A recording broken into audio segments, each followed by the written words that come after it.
네, 12월 20일 금요일 아침입니다. 상쾌한 아침입니다. 이슈레이더 시작하겠습니다. 신인규 기자, 안녕하세요. 안녕하십니까? 예, 오늘 뭐가 중요한지 키워드로 일단 확인해 보겠습니다. SK 하이닉스, 하나오션, 대왕고래, 현대해상 순으로 짚어보겠습니다. 첫 번째, SK 하이닉스 간밤에 나온 소식입니다. 미국 정부가 지금 반도체 업체들한테 보조금을 지급을 하는데 현지 공장을 건설해야지 지급하는 거죠. SK 하이닉스도 받게 됐다면서요. 그렇습니다. 미국 상무부가 어제 성명을 냈는데요. 내용을 보면은 반도체법에 따른 자금 조달 프로그램에 근거해서 SK 하이닉스의 최대 4억 5,800만 달러, 우리 돈으로 하면 6억 한 7천억 정도 되겠습니다. 6억 700억 정도 될 텐데 여기에 따른 직접 보조금을 지급한다고 밝혔습니다. 앞서 알려졌던 이 보조금의 규모보다 조금 더 많은 수준의 지원을 받게 된 것으로 확인이 된 것이고요. SK 하이닉스가 미국 인디애나주의 인공지능 AI 관련해서 메모리 패키징 공장을 지금 신설하고 있는데 여기에 대한 지원입니다. SK 하이닉스는 4억 5,800만 달러의 직접 지원금뿐 아니라 최대 5억 달러에 달하는 정부의 대출 지원도 함께 받게 됐습니다. 그러니까 인디애나주 공장 관련해서만 하이닉스가 조 단위의 직간접 지원을 받게 된 겁니다. 관련해서 최근에 이른바 트럼프 리스크에 대응하려는 조치들이 미국 정부 안팎에서 나오고 있는 점을 살펴보셔야겠습니다. 바이든 행정부가 차기 행정부 출범 전에 이 반도체와 같은 보조금 문제, 그러니까 앞으로 좀 되돌림 현상이 있을 수 있는 문제들을 마무리 지으려는 모습들이 관측이 되고 있고, 어제 연준의 내년에 기준금리 인하 속도 조절하겠다, 좀 더 천천히 인하하겠다라는 내용도 결국은 관세 인상 우려로 인한 이 물가 상승, 이른바 트럼플레이션을 우려해서 나온 조치라는 점, 이런 개별적인 이슈들이 사실은 하나의 얘기를 담고 있다는 점을 살펴보셔야겠고요. 다시 이제 종목 이야기로 돌아가서 보조금 지원 확정 소식이라는 거는 보통의 환경이라면야 이 개별 종목이 나쁠 게 없는 소식이지만 이 소식이 오늘 장에서 SK 하이닉스를 비롯한 반도체주의 모든 악재를 덮을 수 있는 내용은 아니라는 점은 함께 보셔야겠습니다. 미국 시장에서 지금 좋지 않은 실적 전망을 내놓은 반도체 업체가 하나 있죠. 마이크론. 마이크론 때문에 반도체주가 최근에 동반 하락세를 겪고 있는데 간밤에 미국장에서 마이크론 실적 이슈 때문에 이 반도체 관련 심리가 좋지 않아졌습니다. 오늘도 미국 필라델피아 반도체 지수가 전날보다도 1.56% 빠진 점도 함께 확인하셔야겠습니다. 그렇지만 엔비디아는 올랐다는 거, 엔비디아 밸류체인에 엮여있는 SK 하이닉스에는 좀 훈풍이 불어주기를 바라겠습니다.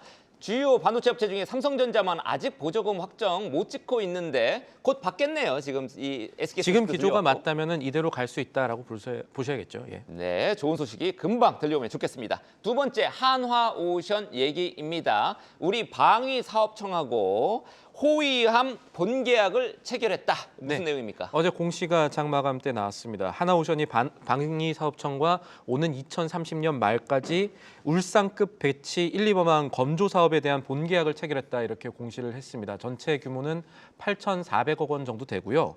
울산급 기존 호위함을 대체하는 4단계 프로젝트의 마지막 사업을 하나오션이 이제 맡게 된 것인데 하나오션 측은 이번 공시와 함께 2000년 이후 새로운 개념이 도입된 국산 첨단 구축한 건조 사업이 이제 모든 라인업을 건조한 유일한 회사가 하나오션이 됐습니다라고 같이 이제 홍보를 하고 있는데 이런 점들이 앞으로 남은 차세대 구축함 KDDX 사업을 하나오션이 수주할 것이라는 투자 심리를 높이는 식으로 작용할지도 살펴보셔야겠습니다. 지금 얘기했던 KDDX, 이게 사실은 문제의 시발이 되기도 했어요. HD 현대중공업하고 하나오션하고 법적 싸움도 벌이고 엄청나게 맞습니다. 치고받고 싸우다가 해외 프로젝트도 놓치고 막 이랬었는데 극적으로 화해를 막판에 했습니다. 지금은 이제 분위기가 조금 좋아졌다고는 합니다만 이 KDDX 사업 어떻게 진행되고 있습니까?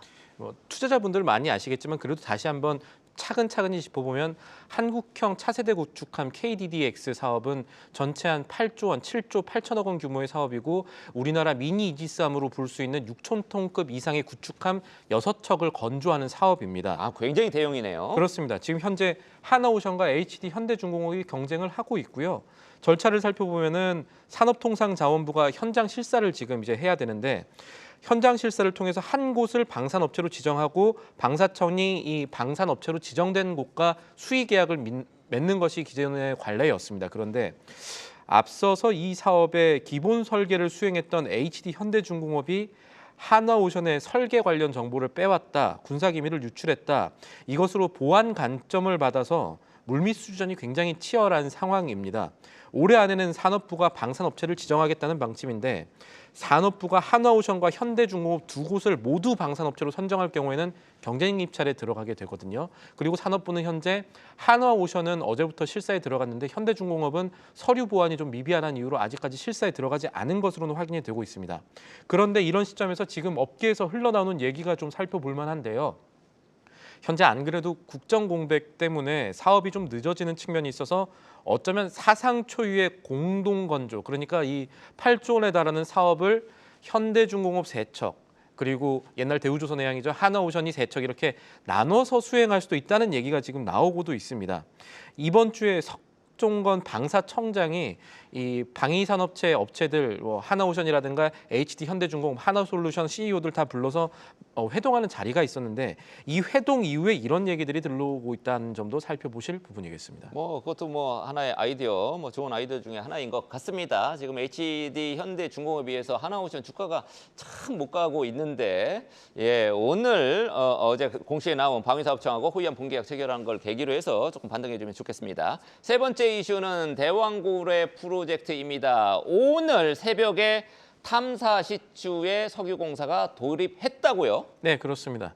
이 말이 굉장히 많았던 대왕고래 프로젝트가 어쨌든 첫 삽, 정확하게는 첫 시추공이라고 해야 될까요? 시추공을 뚫게 됐습니다. 석유공사에 따르면은 이 시추선 웨스트 카펠라호가 오늘 새벽 포항 앞바다에서 약 40km 떨어진 대왕고래 구조에서 탐사 시추에 돌입을 했습니다. 지난 17일이었습니다. 여기에 시추 장소에 도착을 한 뒤에 본격적인 시추 작업이 오늘부터 시작이 됐다라는 것을 알린 것이고요. 웨스트 카펠라호는 해저에 1km 이상 드릴을 내려서 우선 암석과 같은 시료를 채취하고 이 과정이 통상 40일에서 50일 정도 소요가 된다고 합니다. 이 과정 이후에는 미국의 유명 유전 개발 업체죠, 슐럼버거가 이 시료를 분석해서 실제로 이 해저의 석유라든가 가스 부존 가능성에 대해서 타진을 하게 되는데, 그러면은 내년 상반기 중에는 이 첫 번째 시추에 대한 결과, 여기서 상업성 있는 가스, 석유 나오느냐에 대한 발표를 석유공사 정부가 할 수 있다는 것이죠. 근데 현재 대왕고래 프로젝트는 알려진 대로 첫 예산 497억 원 모두 삭감이 된 상황입니다. 석유공사가 정부의 지원 없이 자체 자금, 아마 회사채 발행을 해야 되겠지만 자체 자금 통해서 사업비를 마련을 해야 되는데 이게 한 번에 끝나는 게 아니라 5번 정도는 해야 될 것 같다는 게 이제 업계 얘기였고, 그렇게 되면은 전체 한 5천억 원 정도 더 들 수가 있는 거죠. 그래서 국가 경제를 위해서라도 한 번만에 석유와 가스가 좀 나와주면 좋겠죠. 관련주 투자 심리에도 영향을 미칠 수 있는 대왕고래 프로젝트가 여러 어려움 속에서도 천천히 진행이 되어가고 있는 모습입니다. 네, 석유공사는 비상장이니까요. 차트에 나오지만 한국석유는 석유공사 아닙니다. 네. 지금 한국가스공사라든지 좀 아까 차트에 나왔습니다. 대신에 석유라는 이름이 붙은 웬만한 종목들은 다 대왕고래 프로젝트 관련해서 움직이는 모습들이 사실은 테마주로 묶였었죠. 실적과 관계없이도 움직이는 관계없이 모습이 묶였었죠. 있습니다. 포스코 인터내셔널도 마찬가지고 화성밸브도 마찬가지입니다. 네. 진짜 대박이 나주기를 기원하겠습니다. 계엄사태 위에는 많이 지금 주가가 떨어지는 상태이죠. 마지막 현대해상을 가져왔단 말이죠. 주가 차트를 보면 바람직하지 않은데 지금 증권가에서는 어떻게 보고 있습니까? 더 바람직하지 않게 보고 있습니다. 이 DB금융투자가 보험사 현대해상에 대한 투자 의견을 기존의 매수에서 홀드, 그러니까 중립이라고 볼 수 있는 이 중립으로 낮췄습니다. 목표가가 기존에 42,800원을 잡았다가 26,900원으로 낮춰 잡았는데 어제 현대해상 종가가 26,600원이었거든요. 그러면은 이것을 감안하면 사실상 현 시점에선 현대해상은 투자 매력이 없는 종목이라는 얘기를 DB금융투자에서 한 겁니다. 이럴 거면 차라리 투자 의견을 매도로 잡는 것도 우리 자본시장에서 굉장히 신선한 일 아닐까 하는 생각도 개인적으로는 들었는데, 미국도 어렵더라고요. 사실 매도 의견 맞습니다. 내기가. 매도 리포트를 내면은 주주항의도 있겠습니다만 기관과의 관계가 굉장히 껄끄러워지는 면들이 좀 있어서 예전에는 부정적인 리포트 나오면은 관련 증권사 인사가 나고 했던 적도 있었습니다만 자본시장을 위해서는 이런 용기 있는 리포트들이 더 당당하게 나오는 게 장기적으로는 좋겠습니다. 리포트에 따라서 주가를 움직이는 것도 사실은 바람직한 면이 있거든요. 어쨌든 다시 현대해상에 대한 투자 의견으로 돌아가 보자면 보험사 미래가 어둡다 그동안에 하면서도 증권가들이 기대하는 부분이 사실 하나는 있었습니다. 실손보험 개혁안과 같은 의료개혁이 진행되면은 보험사들의 불확실성이 좀 해소될 수 있지 않겠느냐라는 내용들이 주가에 반영이 되었다는 건데, 이게 또 비상계엄 얘기를 안 할 수가 없습니다. 비상계엄 사태 여파로 정부가 추진 중이었던 의료개혁 2차 실행안 내년으로 미뤄졌습니다. 과잉 의료의 원인으로 꼽히던 뭐 비급여라든가 실손보험의 그 문제가 좀 해결이 되면 얌체 수급이라든가 뭐 이런 문제들이 해결될 테니까 보험사들의 수익성이 좀 개선될 수 있지 않겠냐라는 기대였는데 일단은 이 점이 올해는 무위로 돌아가게 된 겁니다. 여기에 새로 이제 보험사 킥스라고 불립니다. KICS라고 신자본 지급 여력. 그러니까 이게 도입이 되면 보험사 입장으로서는 자본을 더 쌓아야 되고 수익성 그리고 대부 건전성이 조금 안 좋아지는 이런 제도들이 실행이 되고 있는데 이 결과들이 결국은 배당 감소로 귀결이 되는 구조라는 겁니다. DB금융투자는 이런 점들을 고려하면은 현대해상이 나쁜 얘기겠지만 올해뿐만 아니라 앞으로 2년, 3년 동안은 현금 배당이 없을 거다라는 점을 강조를 했습니다. 네, 최근에 뭐 주가가 다른 보험주들과 달리 쭉 하락해온 이유가 있었군요. 주가 순자산 비율을 보면 0.39배밖에 안 됩니다. 뭐 그래도 이마트보다는 뭐 2배 높긴 하네요. 자, 지금까지 신규 기자와 함께한 이슈 레이더였습니다. 계속해서 다양한 경제 이슈를 알고 싶다면 구독과 좋아요, 알림 설정 부탁드립니다. AI 캐스터 권미정이었습니다.